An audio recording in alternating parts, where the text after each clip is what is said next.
하나님 말씀 우리 같이 보시겠습니다. 에베소서 제5장 15절에서 17절까지 말씀입니다. 에베소서 제5장 15절로 17절 말씀입니다.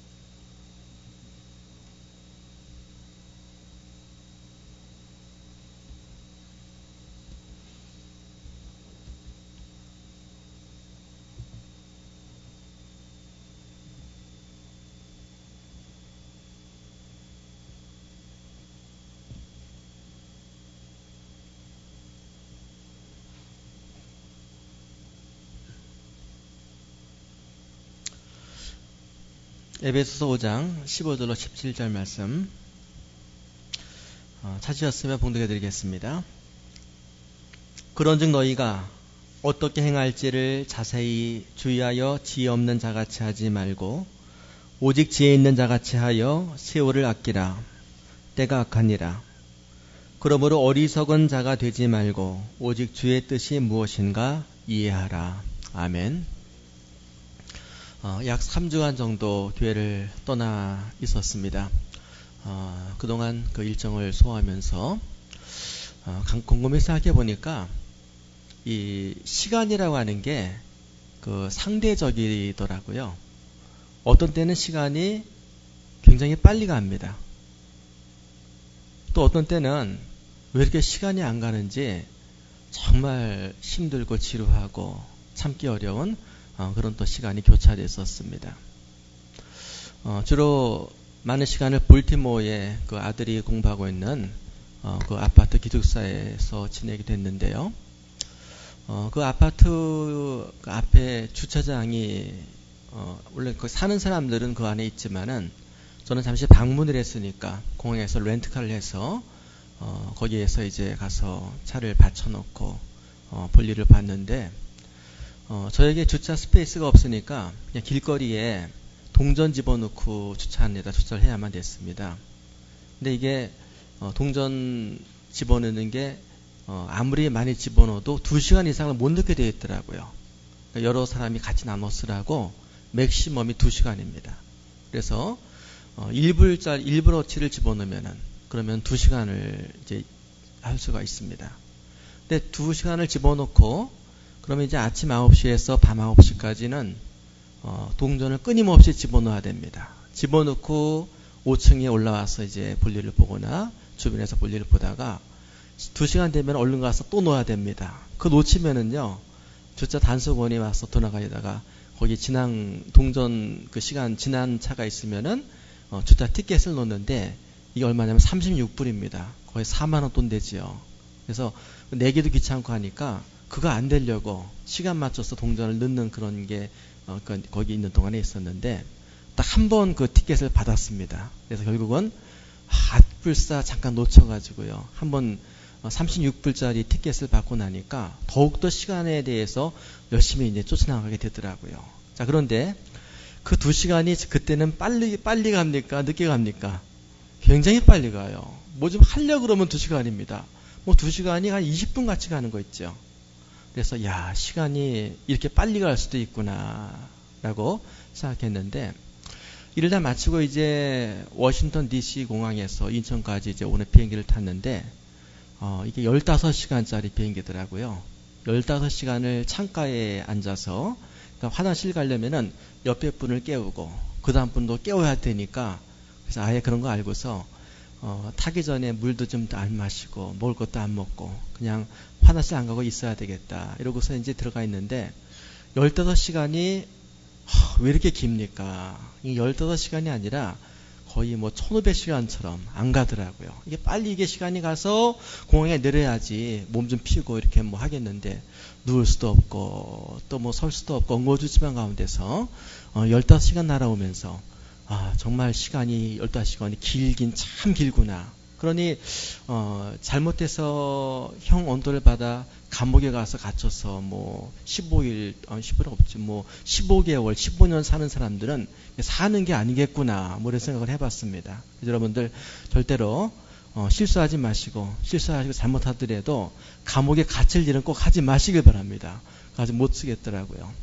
그런데 시간이라고 하는 것은요, 같은 시간이지만 이처럼 짧게 느껴질 때도 있고 길게 느껴질 때도 있습니다. 그래서 오늘은 특별히 오랜 동안의 텀이 좀 3주간 있고 해서 오늘 시간에 관해서 말씀을 좀 나누려고 이렇게 하고 있습니다.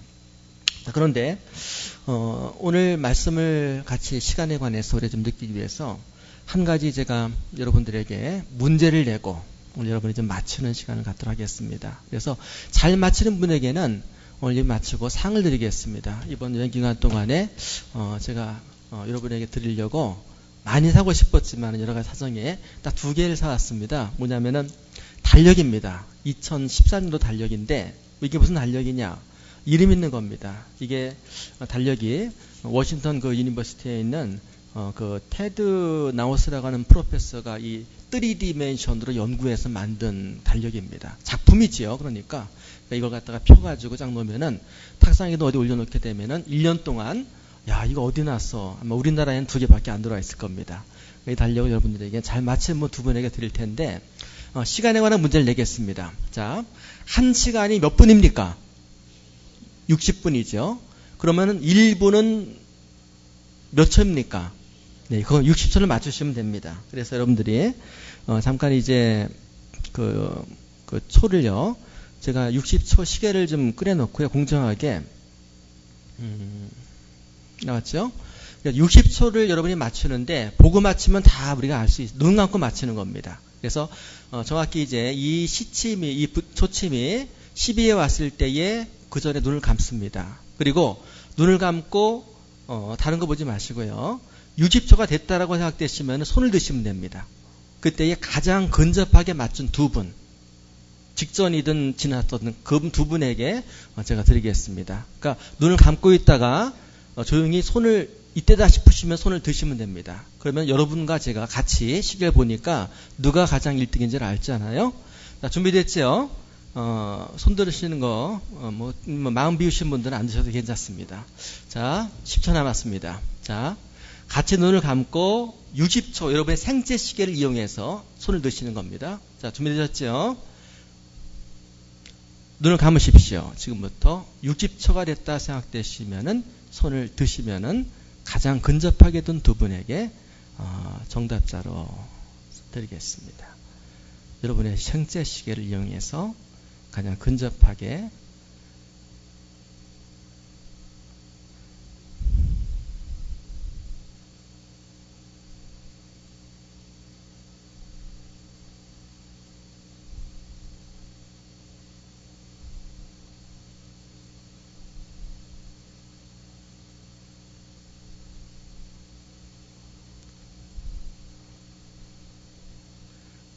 도저히 눈 뜨신 분들은 무효입니다.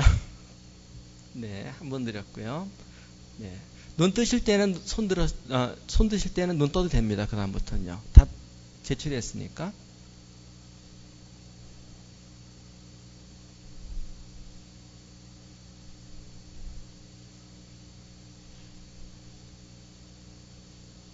네, 됐습니다. 눈 뜨십시오. 이미 지났습니다. 가장 근접한 분이 누구냐면은 정시 오기 직전에 우리 서문재혁제가 손을 드셨고요. 그 다음에 자, 그 다음에 제가 눈이 좀 안 좋아서 네, 다른 분들 그러니까 2분이 남자분 2분이십니다. 아마 2분이신데 제가 끝나고서 2분에게 드리겠습니다.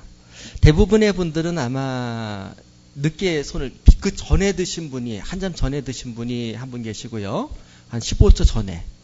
그리고 나머지 분들은 다 지나서 드셨습니다. 그러니까 1등이라고 두 분 공동 1등이고요. 그 다음 분은 대부분 뒤에 드셨다. 이게 현재 모습입니다. 그래서 우리 생체 시계를 좀 잠깐 그 테스트를 해봤습니다. 근데 여기에 따라서 제가 또 준비한 성품 드리도록 하겠습니다. 이 실험을 왜 했냐 하게 되면요. 오늘 말씀의 주제가 시간 관리잖아요. 시간이라고 하는 것. 오늘 말씀 중에서 특별히 그 16절의 말씀 보게 되면은 세월을 아끼라라고 하는 말씀이 있습니다. 지금 12월 벌써 한 해의 두 번째 주를 지나고 있으며 우리 이 빠른 시간 속에서 우리가 살아가고 있는데 오늘 말씀에 보게 되면은 그런즉부터 이하라까지 이 세 절의 말씀을 우리가 읽습니다. 근데 이 세 절의 말씀을 정말 다른 거 다 요약해서 한마디로 요약하라고 한다면은 세월을 아끼라라고 하는 말이죠. 그렇죠? 세월을 아끼는 것에 관해서 말씀하는데 여기서 그 세월을 아끼라라고 하는 말씀을 원문을 놓고 보게 되면 원문에서는 아끼라는 말을 엑사고라쪼라고 하는 말로서 표현합니다. 엑사고라쪼. 그리고 이것을 영어 성경으로 읽어보게 되면은 보통 잉글리시 스탠다드 버전에서는 redeeming the time. 그래서 시간을 구원하라. 그냥 우리 아끼라가 아니라 시간을 구출해내라. 이런 말로 기록하고요. 또 뉴 인터내셔널 버전을 보게 되면은 making the most of every opportunity라고 되어 있습니다. 모든 기회를 그야말로 최고로 만들라. 모든 기회를 최고로 만드는 게 그게 세월을 아끼는 거다라고 이렇게 말씀을 합니다. 자, 그렇다고 한다면은 오늘 이 본문의 말씀에서 강조하고 있는 세월, 시간에 관해서 말씀을 나누면서 과연 우리가 시간이라고 하는 것을 제대로 이해하고 있는가? 시간에 관해서 먼저 그 이해를 같이 한번 해보도록 하겠습니다.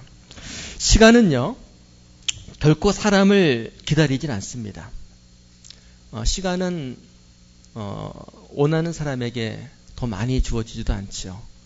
기다리진 않습니다. 그래서 옛 사람들은요, 시간을 뭐라고 비유하냐 하게 되면은 쏜살 같다라고 비유를 합니다. 쏜살이 뭡니까? 그 쏘아버린 화살입니다. 화살은 한번 잘못 쏴버리게 되면은 잘못 쐈다라고 한다면은 쫓아가서 다시 쏠 수가 없는 것이죠. 날아가 버립니다. 이거 시간과 같다는 것이죠. 시간은 우리의 의지와는 상관이 없이 지가 가고 싶은 대로 자기 스피드대로 가버리는 그것이 바로 시간이다라는 말씀입니다. 그래서 성경 보게 되면은요, 시편 90편 10절에 보게 되면 우리의 연수가 70이요 강건하면 80이라도 그 연수의 자랑은 수고와 슬픔뿐이요 신속기간이 우리가 날아가나이다. 시간을 쏜살 같다고 얘기를 하는데 가장 그 쏜살 같다라고 하는 말을 가장 먼저 쓴 곳이 바로 성경이기도 합니다. 그래서 성경적인 개념은 뭐냐 하게 되면 시간은 쏜살 같다, 날아간다라고 얘기를 합니다. 심리학자 포거스 스트레이크라고 하는 박사님께서는 1999년도에 좀 전에 우리가 이 말씀 시작하면서 했던 문제를 풀었던 그와 비슷한 실험을 했습니다. 그래서 72세, 평균 72.2세 되는 한 그룹의 사람들과 그 다음에 22.2세 되는 젊은 두 그룹의 사람을 나누어서 그 사람들이 시간을 얼마만큼 잘 느끼는가에 관해서 실험을 했는데 우리와 한 실험과 비슷한 실험을 했습니다.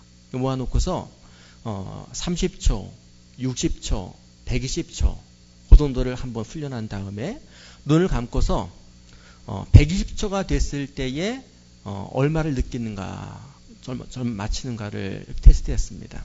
그때에 젊은 사람의 그룹들은 120초가 됐을 때에 다 비슷하게 해서 손을 들고 맞췄습니다만은 72.2세 되는 그룹에서는 120초가 됐지만 평균을 내보니까 그들이 느끼는 것은 눈 감고 40초였습니다. 놀랍지 않습니까?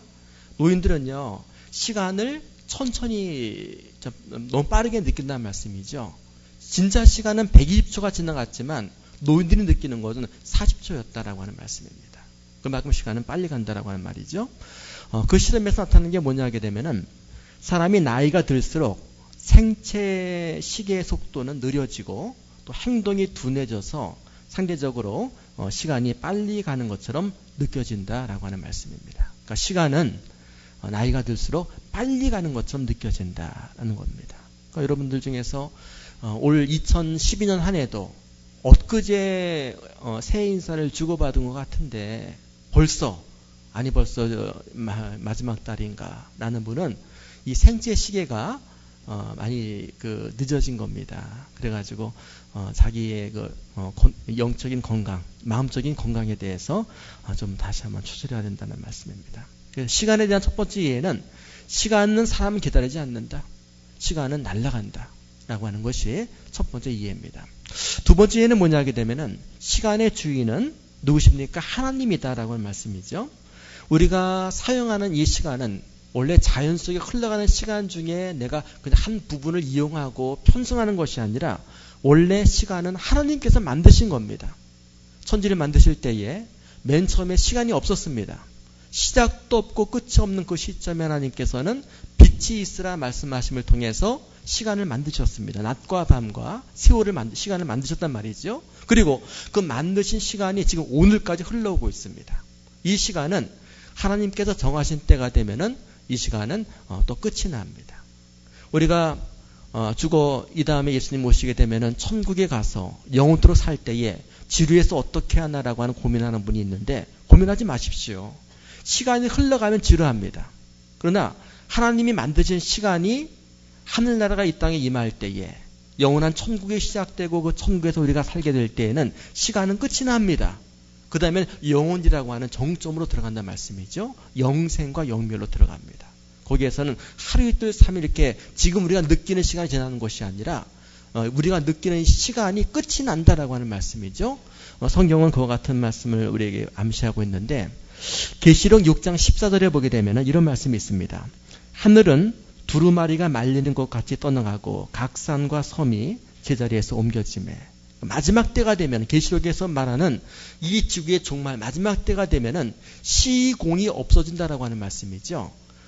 모든 섬과 모든 산들이 다 자리를 옮깁니다. 공간이 무시가 되는 거죠. 산이 옮겨지고 섬이 옮겨지니까. 그래 지금에는 우리가 독도를 가지고 일본 섬이냐 우리 섬이냐고 지금 서로 간에 다투고 있지만 말도 안 되는 그런 얘기를 하잖아요. 그러나 마지막 때가 되면은 그것 가지고 따질 대한민국 국민과 일본 국민은 없습니다. 왜요? 그 섬이 저 하와이와 미국 사이로 옮겨갈지 아무도 모르기 때문이죠. 그러니까 장소가 무시가 되고 그 다음에 하늘이 두루마리처럼 말린다라고 하는 것은 지금 하늘이 펼쳐져 있지 않습니까? 이 펼쳐진 하늘이 어느 한 시점이 되게 되면 두루루 말린단 말이죠. 시작점과 끝점이 만나버리는 겁니다. 말려서 툭 날아가 버립니다.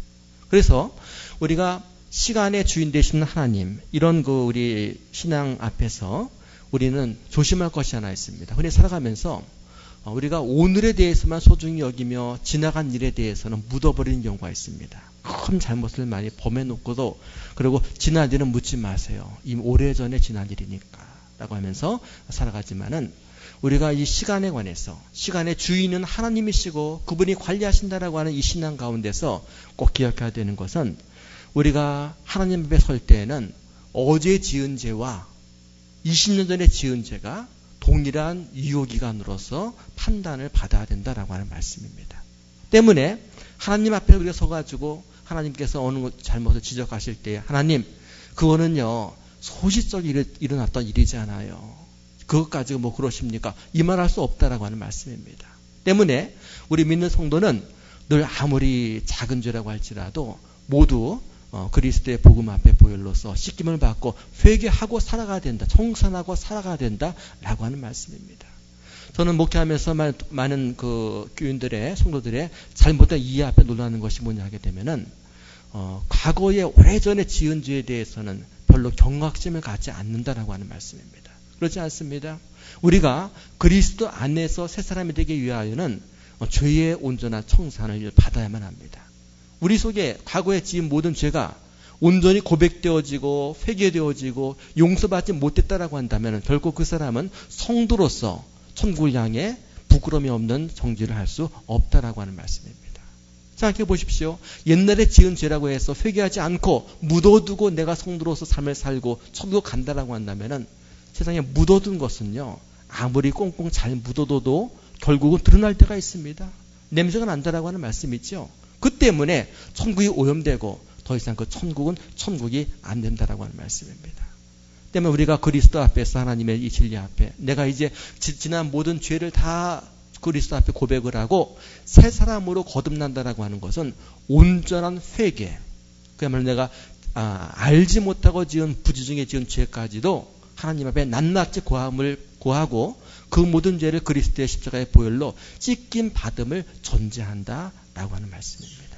그래서 이제는 지난 모든 과거의 나의 허물과 죄와 실수를 온전히 용서를 받고 이제는 새 마음으로 이제는 하나님의 영 그리스도의 영을 따라서 이제 그 은혜에 감사하며 더 이상 죄를 짓지 않고 살겠다라고 하는 출발점이 성도로서의 삶의 출발점이 된다라고 하는 말씀이죠. 기억하십시오. 시간은 하나님의 것입니다. 내가 기억하지 못한다고 해서 기억나지 않는 것이 아니라 시간을 만드시고 시간을 끝까지 관리하시며 책임지신 하나님 앞에서 우리는 시간이라고 하는 것을 이해해야 된다라고 하는 말씀입니다. 오늘날 한국교회 교인들의 가장 문제 하나가 뭐냐 하게 되면은 이 시간의 주인 되신 하나님을 이해하지 못하는 겁니다.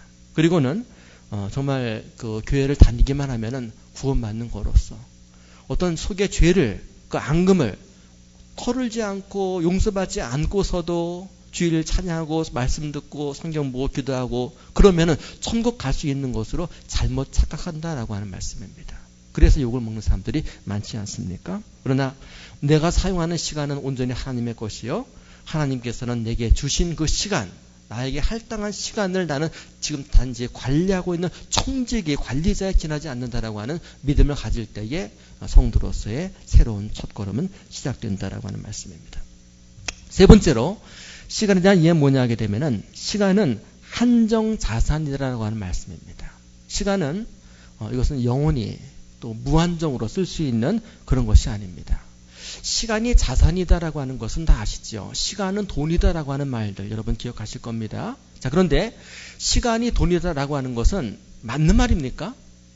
맞는 말이기도 하지만 맞지 않는 말일 수도 있습니다. 왜냐하게 되면은 시간을 통해서 우리는 많은 노력을 하고 그러면은 우리가 돈을 벌 수도 있지만은 그러나 거꾸로 우리가 돈으로 시간을 살 수는 없다라고 하는 말씀이죠. 그러니까 시간을 가지고 돈을 만들 수 있지만 돈이 많다고 해서 시간을 살 수는 없습니다. 그러므로 시간은 돈이다라고 아니라 시간은 돈보다 중요하다. 시간은 돈보다 더 중요한 자산 가치를 갖고 있다라고 얘기할 수가 있습니다. 그런데 이 시간은요, 돈도 쓰면 없어지는 것처럼 시간도 사용하면은 없어지는 뱅크럽트되는 그런 한정 자산이다라고 하는 말씀이죠. 그래서 이제 이 시간을 가지고 우리는 제한적으로 투자를 해야 되는데 우리 하나님 믿는 사람들이 시간을 투자해야 되는 우선순위가 있습니다.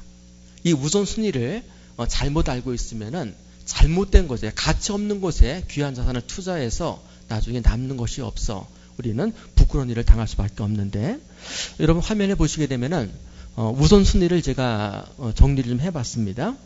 첫째 가장 귀한 성도의 시간 활용의 우선순위는 뭐냐 하게 되면은 복음을 듣고 깨닫는 일입니다. 지금 이 시간처럼 복음을 듣는 일, 복음을 깨닫고 그리고는 하나님의 자녀가 되며 그 복음을 향해 살아가는 그 일이 바로 성도의 가장 최우선순위입니다. 두 번째 뭐냐 하게 되면은 이런 복음을 듣고 깨달은 하나님의 자녀로서 감사하며 건강하게 사는 겁니다.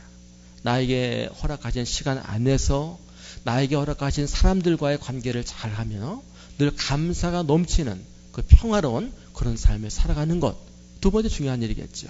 그리고 세 번째 중요한 게 뭐냐 하게 되면은 열심히 공부하고 또 일하고 또 연구하고 그래서 출세도 하고 열심히 살아서 부자도 돼서 선하게 좋은 일을 많이 하며 사는 것입니다. 그런데 이 우선순위가 잘못되면은요, 먼저 3순위에만 시간을 다 보내다가 출세하기 위해서, 부자 되기 위해서 열심히 살다가 정작 더 중요한 2순위, 감사하며 건강하게 사는 것을 해치고 그리고 1순위는 아예 별로 하지도 않다가 끝나버릴 수 있다라고 하는 그런 말씀입니다.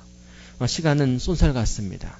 쏜살 같은 시간이 지난 후에 우리 각자에게 주어질 시간을 우리가 다 쓰고 나면은 평가를 받게 됩니다. 어떤 우선순위를 따라서 투자하며 살아갔는가 할 때에 부끄러움이 없이 살아갈 수 있는 그 시간의 이해 속에 살아가는 여러분들이 되셔야 되겠습니다.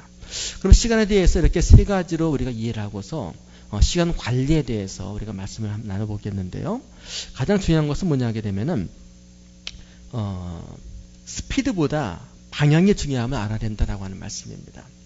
우리 한국인들의 머릿속에는 빨리빨리라고 하는 DNA 유전자가 있죠. 그래서 가장 그 시간 관리의 핵심 키워드는 이 스피드를 우리는 생각을 합니다.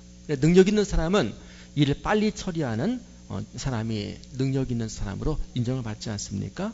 그래서 유일하게 지구상에서 자녀들을 학교에 빨리 보내려고 출생 신고를 일찍 당겨서 하는 나라가 우리나라입니다.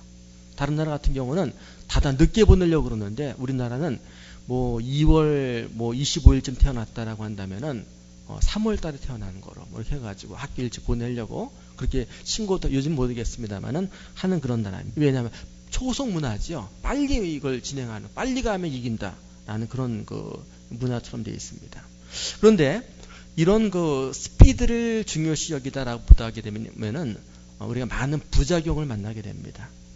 어떤 부작용이냐 하게 되면은 남보다 내가 앞서가려고 하는 경쟁 문화 속에서 이기주의 속에 우리가 빠지게 되죠. 그리고는 또 개인주의라고 하는 부작용을 낳게 됩니다. 그래서 다른 빨리 가느라고 이런 것은 많지만은 그 스트레스, 그 쌓인 것들 때문에 결국은 나중에는 가장 또 그 국가들 가운데서 자살률이 높은 나라가 되기도 한다라고 하는 말씀입니다. 자, 성경 보게 되면은요, 이런 빨리 가려고 하는 것에 관해서 경계한 지혜자의 말씀이 있습니다. 솔로몬은 전도서 9장 11절의 말씀을 보게 되면은 이런 말씀을 기록하고 있습니다. 내가 다시 해 아래에서 보니 빠른 경주자들이라고 선착하는 것이 아니며 용사들이라고 전쟁에 승리하는 것이 아니며 지혜자들이라고 음식물을 얻는 것도 아니며 명철자들이라고 재물을 얻는 것도 아니며 지식인들이라고 은총을 입는 것이 아니니 이는 시기와 기회는 그들 모두에게 임함이니라 라고 말씀을 합니다. 빨리 달려가야 기회를 잡는 것이 아니라고 말씀이죠. 시기와 기회는, 그 찬스는요, 빨리 달려가는 사람에게나 천천히 달려가는 사람에게나 동일하게 임한다라고 하는 말씀입니다. 지혜로운 사람에게도 기회가 있고 미련한 사람에게도 기회가 있고 많이 배운 사람에게도 적게 배운 사람에게도 건강한 사람에게도 약한 사람에게도 똑같이 하나님은 균등하게 기회를 주신다라고 하는 말씀입니다. 때문에 이런 그 기회의 법칙을 아는 사람은 무조건 준비되지 않는 가운데서 방향도 설정하지 않고 달려나가려고 하는 급히 빨리빨리라고 하는 그런 마음을 버리게 된다라고 하는 말씀입니다. 빨리 가는 것보다 중요한 것이 뭐냐 하게 되면은 방향을 바로잡아 나가는 것. 그게 더 중요하다라고 하는 말씀이죠. 그래서 하나님께서 내게 어떤 방향을 원하시는가, 어느 방향을 향해 뛰기를 원하시는가라고 하는 이 주신 목표와 방향을 바로 잡아 나가는 것, 이것이 무엇보다도 소중하다라고 하는 말씀입니다. 여러분들 그 교회 그 홈페이지에 활용하시는 분들은 그 마이페이지라고 하는 것을 아실 겁니다. 거기에 보시면은 기도 제목을 쓰며 비전을 관리하는 부분이 있는데 많은 분들이 아마 사용하기도 하시고 또 모르시고 안 사용하는 분도 있는 것 같은데 거기에 보면은 뭐가 있어요? 비전 선언문을 기록하는 것이 있습니다. 당신은 왜 삽니까?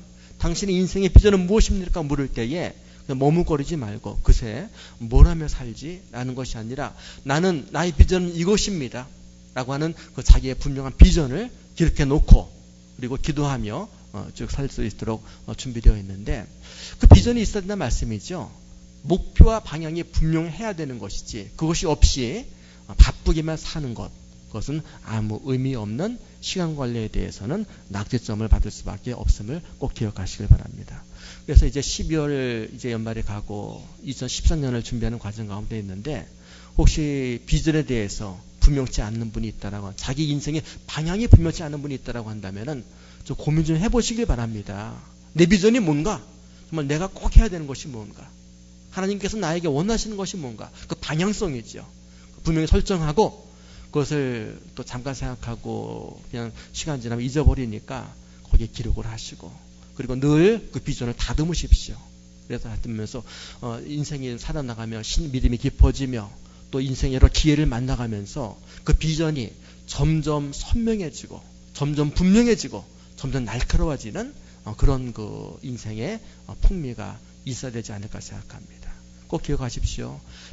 방향을 잡지 못하고 뛰시게 되면은요, 결국 인생을 살아가면서 크게 후회할 날밖에 없다라고 하는 말씀입니다. 열심히 빨리 스피디하게 뛰는 게 중요한 것이 아니라 뛰기 전에 내 인생의 방향을, 하나님이 무엇을 원하시는가, 날 왜 이 땅에 태어나게 하셨는가, 오늘 인생 가운데 이 시간 흐름 속에 왜 이 자리에 날 서게 하셨는가라고 하는 것을 분명히 자기의 GP에서 이 자기의 그 좌표를 확인하고 사는 것, 이게 너무나 중요하다라고 하는 말씀입니다. 저는 가끔 이 비전을 분명치 않게 살아가는 분 보게 되면은 참 답답합니다.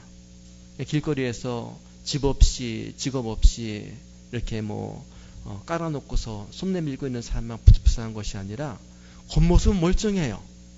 그런데 비전 없다라고 한다면 참 안타까워 보이는지 몰라요. 그래서 이 방향성이 중요하다라고 하는 것이죠. 시간 관리에 대해서. 두 번째는 여백의 중요함을 알아야 되겠습니다. 글을 쓸 때에도 띄어쓰기가 참 필요하지요. 글 같은 경우 보게 되면은 어떤 그 장편 소설보다는 짧은 시 한 편이 우리에게 깊은 감동을 주고 또 오래도록 기억하게 하는 그런 경우가 많습니다. 그렇지 않아요? 이광수의 토지 기억하십니까? 대충 어떤 건 알지만 기억 못하지만 윤동주의 서시 그러면은 우리 대부분 외우고 있지 않습니까? 그렇잖아요? 외워봅시다. 시작. 죽는 날까지 하늘을 우러러 한 점 부끄럼 없기를 나는 잎새 이른 바람에도 괴로워했다. 그 참 짧은 시지만은 그 느낌이 있지 않습니까? 왜? 여백이 있으니까. 우리 인생도 마찬가지라고 생각을 합니다. 노래도 마찬가지잖아요. 여백이 없이 숨표가 없이 부르는 노래 얼마나 스트레스를 받게 하고 답답합니까? 그러나 여백이 있어야 된다라고 하는 말씀입니다. 삶의 여백이 있는 사람에게는 기회가 찾아옵니다. 우리가 이 여백에 대해서 우리 온 교회가 지난 1년 동안에 매번 강조했던 것들이 옳은 묵상입니다. 근데 참 안타까운 것은 전체 교인 중에서 이 옳은 묵상에 참여하는 분들은 10분의 1 정도 될까 말까 이래서 참 안타까운데요. 옳은 묵상이 뭡니까? 삶의 여백을 만드는 시간입니다. 어떤 분들은 이제 밤에도 하고 새벽에도 하고 하지만은 내 삶 가운데 어떤 하나님과 나 사이에 충분한 여백을 만들 때에 하나님께서 내게 보내주시는 선물 꾸러미가 눈에 들어오게 된다라고 하는 말씀입니다. 여백이 없다라고 한다면은요, 하나님 앞에 쓰임 받지를 못하고 하나님의 음성이 결국 들리지를 못합니다. 하나님께서는 능력이 있으시죠. 하나님은 전능하신 분이십니다. 때문에 아무리 부족하고 못나고 약한 사람도 하나님은 당신의 도구로 사용하십니다. 그런데 하나님께서, 그 전능하신 하나님께서도 사용할 수 없는 사람이 있습니다. 누군지 아십니까? 여백이 없는 사람입니다. 바쁜 사람은요, 아무리 능력이 있어도 하나님은 그 사람을 결코 사용하지 못하십니다. 여러분, 바쁜 가운데서 오늘 이 시간, 이 연말이 이 바쁘고 얼마나 지금 한 해를 마감하면서 시간이 모자른 그런 때입니까? 모든 사람에게. 그러나 오늘 주일 오전 예배에 여백을 만들어서 이 자리에 앉아 계십니다. 금방 사용할 수 있다라고 하는 말씀이죠. 하나님께서 여러분을 가능성을 보신다라고 하는 말씀입니다. 이 예배가 마치게 되면은 성도의 교제 시간이 있습니다. 그래서 같이 음식을 나누며 이야기하며 서로 신앙 격려하는 시간이 있습니다. 그것을 느끼고 즐길 수 있는 여백에 이런 여유가 있는 사람, 하나 더욱더 쓸 수 있을 겁니다. 그리고 그런 교제가 끝나게 되면 오후에는 성경 또 통독의 시간이 있습니다. 하나님 말씀을 쭉 차분히 읽는, 그래서 통독을 하는 그런 시간이죠. 많은 분들이 바쁘셔서 거기까지 참석을 못하십니다. 가버리셔요. 그렇게 바쁜데 어떻게 하나님께서 당신을 그대를 사용할 수 있으시겠냐라고 하는 말씀입니다. 주일뿐만 아니라 주중에도 화요일 오전에는 성경 공부 시간이 있고요. 금요일 밤에는 기도의 시간이 있습니다. 근데 너무나 참 귀한 시간인데 왜 이렇게 바쁘신지 큰일들 하시느라고 말씀이지요. 못 오시더란 말씀이에요. 여백이 없습니다. 하나님 여러분을 잡아서 귀하게 사용하시려고 그래도 여러분 삶에 바빠서 여백이 없으니까 그 전능하신 하나님께서 하나님의 큰 일에 여러분을 활용하지 못할 수도 있다라고 하는 말씀입니다. 여러분, 삶의 여백을, 믿음의 여백을, 하나님과 나 사이의 여백을 좀 생각해 보는 그런 지혜로운 시간 관리자가 되시기를 주님 이름으로 축원을 드립니다. 마지막으로 지금 이 순간에 최선을 다하는 게 참 중요함을 알아야 되겠습니다. 예수님께서는 이 땅에 오실 때에 왜 이 땅에 오셨습니까? 하늘의 귀한 모자를 버리시고 인간의 몸을 입고 이 땅에 오신 것은 바로 하늘의 그 영원한 나라, 하나님의 택한 백성들이 영원히 살 그 나라를 알지 못하는 사람들에게 소개하려고 오신 겁니다. 예수님은 결코 이 땅에서 잘 사는 방법을 소개하려고 오신 분이 아니십니다. 이 땅 말고 이 땅이 끝났을 때에, 유한세계가 끝났을 때에 영원한 세계가 펼쳐질 텐데 그 영원한 세계에서 하나님과 어떻게 하면 아무 거리낌이 없이 행복하게 찬양하며 영원토록 살 수 있는가를 알려주기 위하여 이 땅에 오셨다라고 하는 말씀이지요. 그런데 예수님의 말씀이 기록되어 있는 복음서를 보게 되면은 예수님이 하신 모든 말씀과 행적 가운데서 이 천국에 관한 말씀보다도 이 세상에서 천국 백성으로 어떻게 살아야 될 것인가에 대한 말씀이 더 많다는 것 여러분 아실 겁니다. 놀랍지 않습니까? 왜? 천국을 소개하러 오셔서 천국 얘기만 하시지 이 땅의 얘기를 이렇게 많이 하시며 이 땅에서의 성도로서의 본분에 관해서 그처럼 강조하셨냐라고 하는 말씀입니다. 그건 다른 것이 아니라 현재를 버리고 미래에 집중하는 것이 중요한 것이 아니라 현재에 집중하면서 미래를 확보하는 것이 소중함을 예수님께서 아시고 그것을 우리에게 가르쳐주기를 원하셨다라고 하는 말씀입니다. 천국이라고 하는 것이 참 우리 기독교의 신앙의 정점이요 목적입니다. 그러나 이 세상을 소리해서는 이 순간을 소리해서는 영원한 것까지 놓칠 수 있다라고 하는 것을 꼭 기억해 보시길 바랍니다. 러시아의 대문호 톨스토이가 그 제자와의 대화 가운데서 남긴 우화가 있습니다. 여러분 다 아실 겁니다. 한 제자가 톨스토이를 찾아와서 얘기했죠. 선생님, 가장 중요한 때가 언제입니까? 가장 중요한 일이 무엇입니까? 내 인생에 있어서 가장 중요한 사람이 누구입니까? 라고 했을 때에 대문호 톨스토이는 이렇게 얘기를 했습니다. 이 땅에서 가장 중요한 때는 지금 이 순간이다. 가장 중요한 일은 지금 당신이 지금 내가 하고 있는 일이다. 그리고 가장 중요한 사람은 지금 만나는 사람이다. 라고 얘기했던 말씀이죠. 시간 관리에 대해서 가장 중요한 것은 이것입니다. 오늘 하나님께서 내게 주신 모든 삶의 환경 속에 만족하시고 감사하시며 최선을 다하며 나의 삶 가운데 만나는 모든 사람을 소중히 여기며 그 가운데 하나님의 지혜를 구하는 것입니다. 그러할 때에 지혜로운 청지기 시간 관리자로서 하나님 앞에 칭찬받는 그런 삶을 살아가며 2012년 이 12월도 여한이 없이 깔끔하게 마무리하며 2014년을 새로운 믿음의 마음으로 맞을 수 있는 그런 소망의 출발점이 될 수가 있을 겁니다. 여러분 모두가 지혜로운 시간의 관리자가 되시기를 주님의 이름으로 축원을 드립니다. 기도하시겠습니다. 자리에서 잠깐 일어나시겠습니다. 오늘 함께 나눈 말씀, 이 시간 관리를